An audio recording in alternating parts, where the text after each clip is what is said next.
Well, we've come to Poland specifically to support Jacek Międlar, who is in court. We have similar problems in our country with free speech. It seems that if you speak out against the establishment, against Islam, against political correctness, any of that, you can be persecuted and prosecuted. We have been many times, and now Jacek is facing the same thing. So we are here today to offer our support. Right. Last days we heard a lot about Poland, but I'm curious what you knew before you came here about Poland, about our political situation and about the people. Well, we knew that Poland was very Christian, very untouched by mass immigration, Islamic terrorism, extremism, but we've come here yesterday, and we've fallen in love with it, especially Warsaw. I mean, central London is dirty, full of foreigners, dangerous, lots of mosques, and this is beautiful. Your city is beautiful. We love it. We love Poland. Have you seen that famous photo from Warsaw Metro where only white people were in that photo, and it shocked Europe? They said that it's because Polish people are chauvinists, because we don't mix with other nations. Have you seen maybe that? And if not, what do you think about that? Wherever you look, there are so few foreigners, only tourists. Yeah, well, that's the way it should be. That's what we want in England. We're quite jealous of Poland. We're very jealous because we wish the English people were more like the Polish people, very patriotic, love their country, and good politicians. Your Prime Minister, the lady, has been attacking the EU, the bureaucrats, the people in Brussels because of migrant crisis, etc. So we're very jealous of Poland, but you're on the right track. Please don't ever make the same mistakes that England has made. What's the reason why British nationalists or people like Nigel Farage have so few supporters, that they don't win elections, that they are not, they don't have that power in England that could change the situation? We have Brexit, but we don't have British nationalists on power. Well, a lot of the problem in Britain is fear. And our media, our government, our schools, the education system is all dominated and controlled by left-wing liberals. So people are brainwashed into left-wing ideology. Political correctness, multiculturalism is great, mass immigration is great, and if you speak out against any of those things, for example, we speak out against Islam, we have a huge problem with Islam in our country. You've seen terrorist attack after terrorist attack now in England. We've got mass immigration where Muslim communities are colonising entire areas of our country. Now, if you dare to speak out about that, as we do, you will be called names. You will be called a racist. You will be called Islamophobic, And the people of Britain are scared because they don't want to risk their job but it's too late. You can't be scared anymore because their fear and their silence is costing people their lives. Children are being bombed. People are being, our soldier was beheaded on our streets, and still people are silent. It's because they're scared, but they need to forget their fear, because if they don't do something now, Britain will be lost forever. Do you think there is some master plan, some bigger faults behind this, or it's just political foolishness behind that plan with mixing people and inviting immigrants? No, I believe that it's deliberate.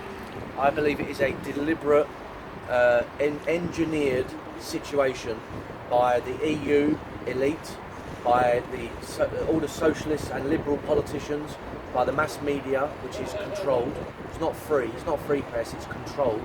They are all striving to eradicate European societies and European nations and replace it with multiculturalism. Yeah, it's They're all- population replacement. yeah, population replacement. They're trying to take our countries and change them into something else that suits their left-wing ideology. It's deliberate. Right, and who do you think is behind that? Who controls it? Because we in Poland hear often that some greater countries tell us what to do, that they actually rule Poland, and it's kind of exotic to hear that someone pushed Britain to some politics. No, it's the enemy within. It's the politicians, the British politicians, and the journalists, and the school teachers, and the trade unionists. They are all behind what is happening to our countries. They are the ones that opened up our borders to mass immigration, which is changing the face of Britain. Birmingham, London, Leeds, Manchester, Liverpool, all changing, becoming foreign, becoming multicultural. British people, 20 years down the line, we're going to be a minority in our own country, and it is our own politicians. Not anything from outside, it's our own politicians. People like Theresa May, Tony Blair, David Cameron, Gordon Brown, John Major. They're the ones who are selling us out and betraying our country. So where was that turning point that changed everything? Because Britain wasn't always like that. It was after the Second World War, about 4 years after the end of the war. The socialists got into power in Britain, and they opened up the borders, and they started bringing in Africans, West Indians, Asians, and it's just carrying on, and it's to the point now where you go to London, it's not even British anymore. I live in London, and there are entire parts of London that have been colonised by a Muslim community. If I went into that area, I would be attacked. If we have seen Sharia patrols, okay, these Muslims living in these areas are actually patrolling the streets, and when a British non-Muslim woman walks through the streets, they're being attacked. If a man walks through the streets, they're being attacked. And this is going on in our country because our establishment allowed them to form these colonies, and we have lost entire parts of our country. Gone.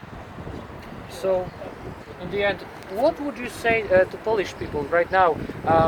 Because most of us every day hear that it's primitive thinking, that we are so many years behind the Europe, behind the civilized world. Good. Good, yeah, good. Keep going. Like Paul said, look, we've come to Poland. I haven't been before. I can see from my very short time here that you are probably one of the last hopes for Europe, the last hope, because Britain finished, France finished, Germany finished, Sweden finished. Poland, forget what people say. It goes back to what they're doing in Britain, name calling. You're bigots, you're this. No. You are doing what you should be. Every nation should want to protect their own people. They should want their own people to thrive in their country. They shouldn't want to replace them with people from outside, the third world. So my message to Poland would be that Stay strong. stay strong, we love you, and we will be spending a lot more time here. God bless Polska. Great, it was a pleasure. One more thing yet, I want, can you speak someone to people who's watching us, our television, I know, okay? I know what you, okay, Polish because we have our founders, supporters, people that support us, right, with PayPal and stuff. Could you say a few words that we are doing a good job or something like that? Yeah, sure. But I mean that this is something different than the mass media. Yes. What are you called? How do you pronounce it? Emisja. Emisja. It's like a mission, because it is a mission. It's a game of words, because those are two words. It's like electronic mission. That's the thing. One. Yeah, e-missia. Right. Yeah. So you're gonna do this, or I just... Whatever you say, it's gonna be right. There. Hold on, before we start.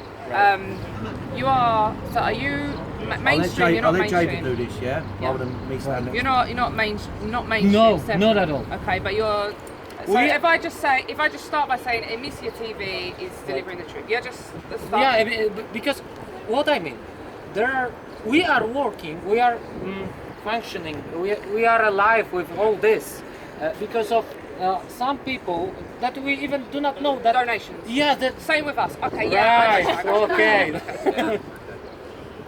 Okay. Okay. 1 second. I need some design.